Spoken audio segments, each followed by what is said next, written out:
Fact of the day. Fact of the day. Hello, hi, and welcome to Fact of the Day with me, Mark Lotsu. Frankenwheat, super for celiacs. You know when people say, oh, you just want to have your cake and eat it? Well, celiacs, now you can have your cake and your bread and eat it and not get ill. Yes! There are now new strains of genetically modified wheat that does not produce the form of gluten that can affect 1 out of every 100 people and cause an autoimmune response. Yes! Come on! Come on, GM!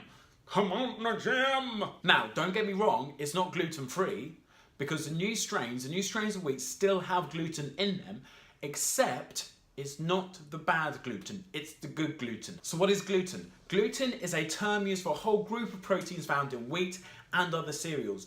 And what it does is it forms elastic chains which link together, and as bread is being baked and cakes being baked, these trap gas and it holds the bread and cakes together and allows them to go to grow in the oven. Now, gluten-free bread is much more dense, it's got a very crumbly texture, and it very quickly goes stale. So this is going to be the answer for the celiacs. Celiac disease is an autoimmune disease, and what happens is it causes the immune system to actually damage the gut lining because it doesn't respond in a way that it should to gluten. And this can lead to diarrhea, this can lead to vomiting, this can lead to malnutrition, this can lead to brain damage, it can even lead to gut cancers. Now the thing is, not all of the gluten proteins trigger this response. The main group that triggers this response are called gliadins. So Francisco Barro and his team at the Institute for Sustainable Agriculture in Cordoba, Spain, have tackled this problem. So they used a GM technique to get rid of 90% of the gliadins in wheat. 90%! They did this by adding genes which cause a process called RNA interference. And this stops the gliadin proteins from being made from the gene templates. But because the genes are still present, there is a risk that in the future the gliadin proteins could be triggered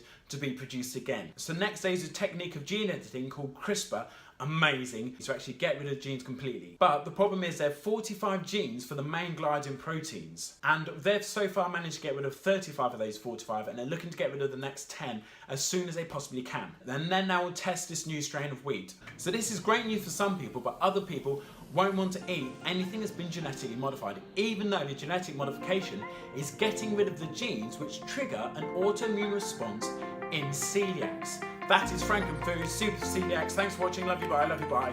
Love you, bye.